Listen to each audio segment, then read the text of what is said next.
नमस्कार, मैं हूं संजय शर्मा। आप देख रहे हैं 4 PM न्यूज नेटवर्क। पड़ गए वोट और साफ हो गया ब्लड प्रेशर हाई। किसका हुआ हाई? थोड़ा इंतजार करिए, मैं आगे पूरे वीडियो में बताऊंगा कि गुजरात में हुआ क्या। लेकिन ये मान के चलिए कि गुजरात में जो हुआ उसकी अंदाजा, उसकी सपने में भी कल्पना ना कांग्रेस ने की थी, ना भारतीय जनता पार्टी ने की थी और ना ही आम आदमी पार्टी ने की थी। तो तब 19 जिले में 89 सीटें थी, 788 प्रत्याशी मैदान में थे। पूरा लग रहा था कि एक चौसर बिछी हुई है, सबने जान लगा दी थी। सूरत में सबकी निगाह लगी हुई थी और प्रधानमंत्री जी ने सूरत में बहुत मेहनत की थी। गुजरात के लोग बता रहे हैं कि सूरत में कोई सोच नहीं सकता था कि नरेंद्र मोदी जी सूरत जैसे शहर में इतनी मेहनत करेंगे। 50-50, 100-100 लोगों के गुटों में उन्होंने संवाद किया, खुद संवाद किया, लोगों को मनाने की कोशिश की। वो सूरत जिसने पिछली बार भारतीय जनता पार्टी की सरकार बनवा दी थी, 16 में से 15 सीटें बीजेपी को दे दी थी। अगर सूरत पिछली बार गड़बड़ कर देता तो फिर सरकार नहीं बनती। लेकिन इस बार सूरत नाराज था।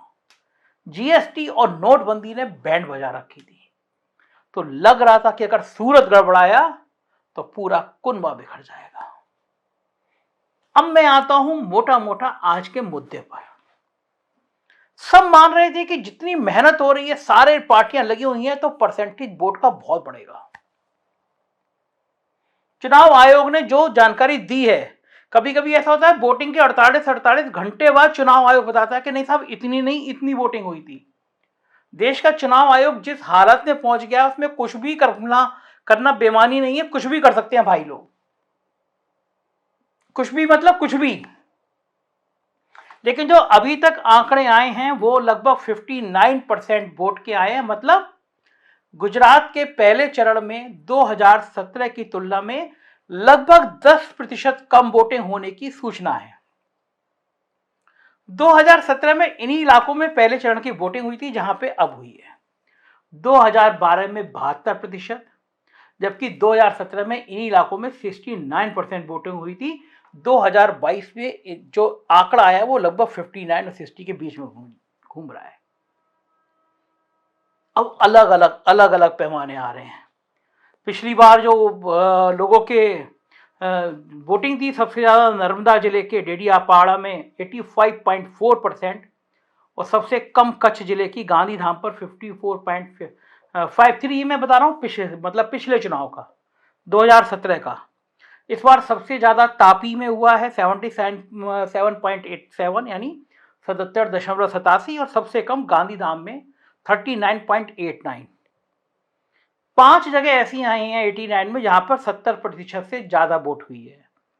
निजार, झगड़िया, कपराड़ा, डेडियापदा, महुआ और बंसड़ा, ये 5 विधानसभाएं ऐसी हैं जहां पे अभी तक जो जिससे मैं बोल रहा हूं, उस समय तक के रिकॉर्ड के हिसाब से 5 जगह ऐसी हैं, सिर्फ 5 विधानसभा, जहां 70% से ज़्यादा वोट हुई है।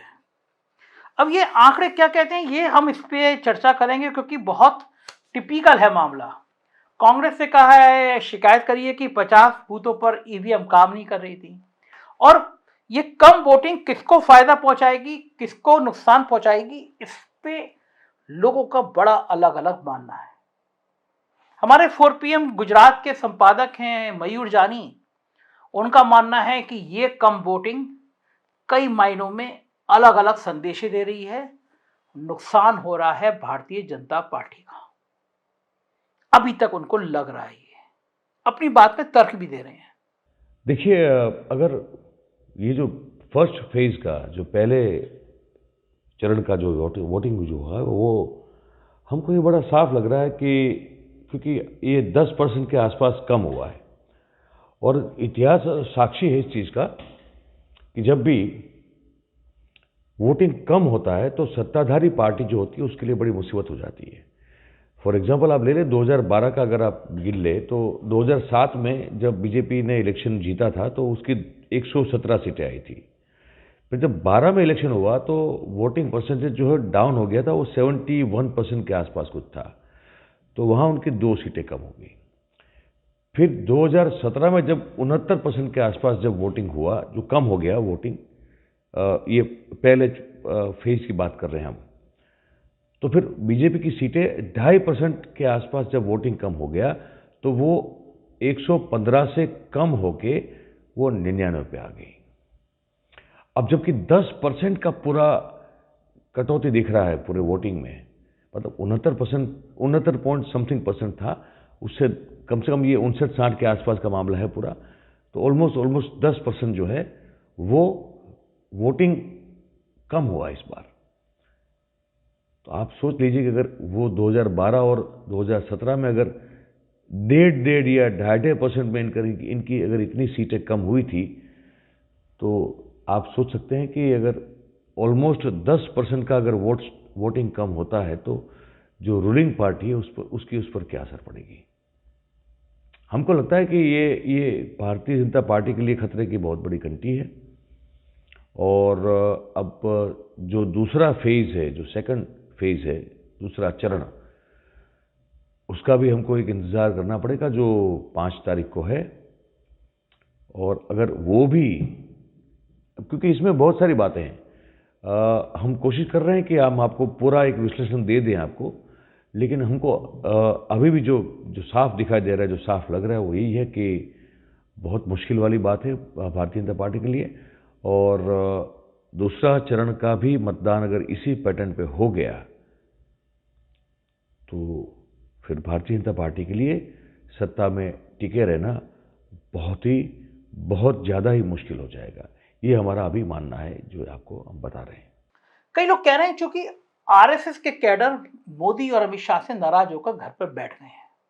अभी 2 दिन पहले हम लोग बातचीत कर रहे थे 4PM गुजरात पे, तो मयूर जानी ने कहा भी था कि पुराना विश्व हिंदू परिषद, मतलब तोगड़िया जी वाला विश्व हिंदू परिषद, बजरंग दल, संघ, ये सब के सब नाराज हैं।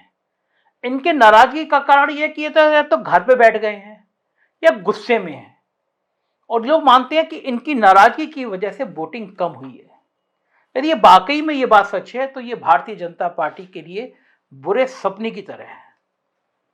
और लोग अलग अलग कह रहे हैं। कई लोगों का मानना है कि इलेक्शन ड्यूटी में लगे सरकारी कर्मचारियों, जिनको विपक्ष ने ये कहा था कि भाई हम आ गए तो हम तुम्हारी पुरानी पेंशन व्यवस्था बहाल कर देंगे, उन लोगों ने जानबूझकर वोटिंग की प्रक्रिया को धीमा कर दिया। लेकिन हम इस थ्योरी पे बहुत भरोसा नहीं कर सकते क्योंकि लाइन तो लगी जाती है।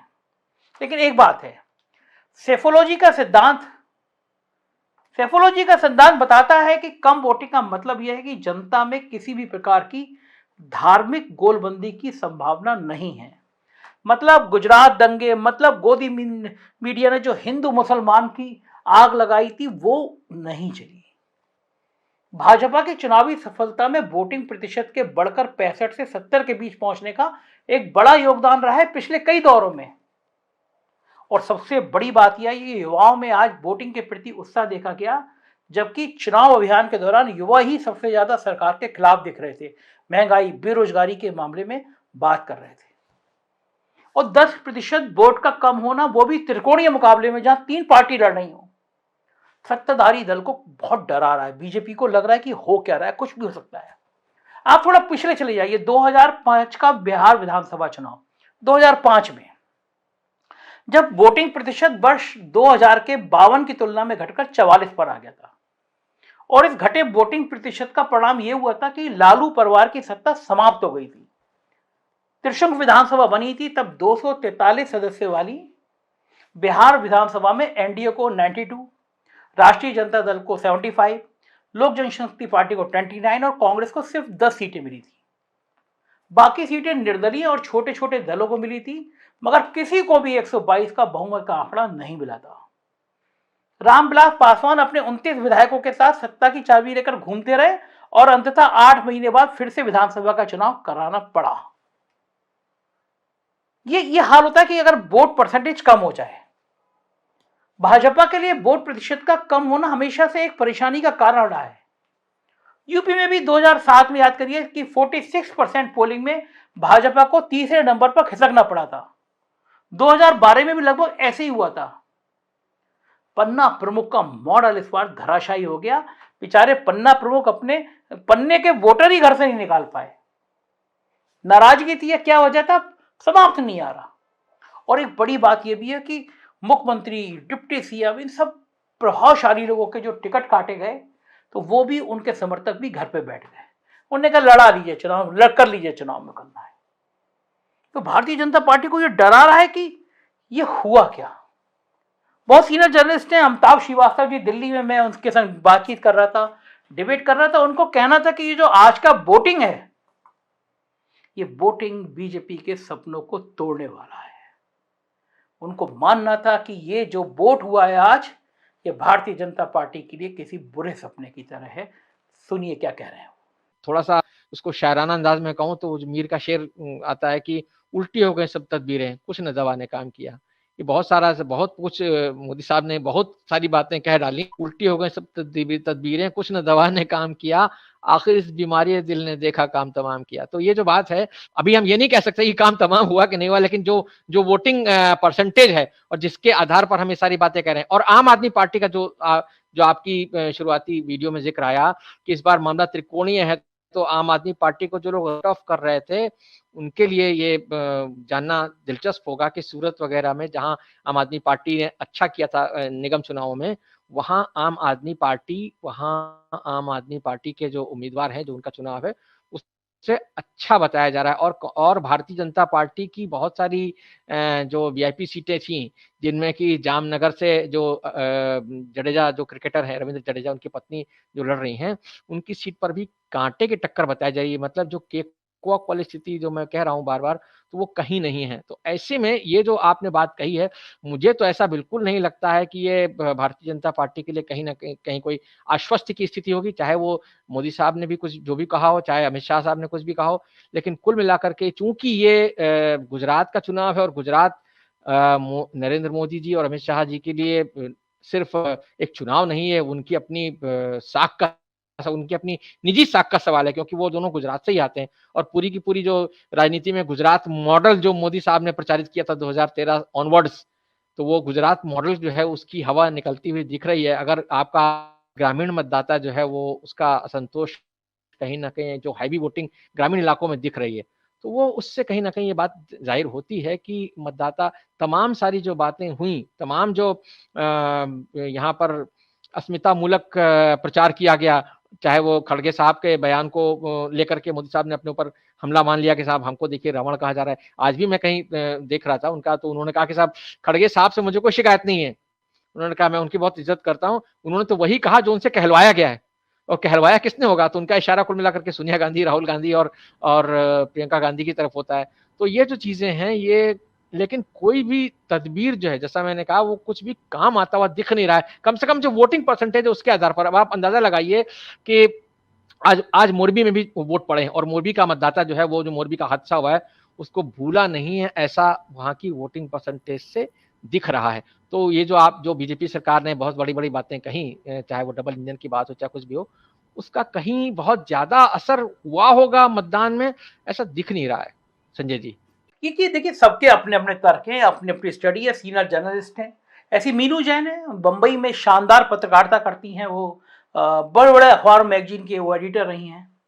उनका कहना था कि आदिवासी इलाकों में जो ये मत प्रतिशत ज़्यादा हुआ है, और जो सबसे बड़ी बात ये सामने आ रही है कि जो कम वोटिंग हुई है उसमें ग्रामीण इलाकों में ज़्यादा हुई है, शहरी क्षेत्र में कम हो गई है।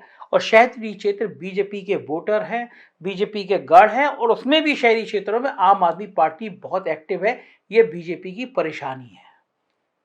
सुनिए मीनू जैन को और देखिए वो क्या तर्क दे रही हैं आज के कम वोटिंग का। डांग और तापी में सबसे ज्यादा मतदान हुआ है वो ट्राइबल बेल्ट है।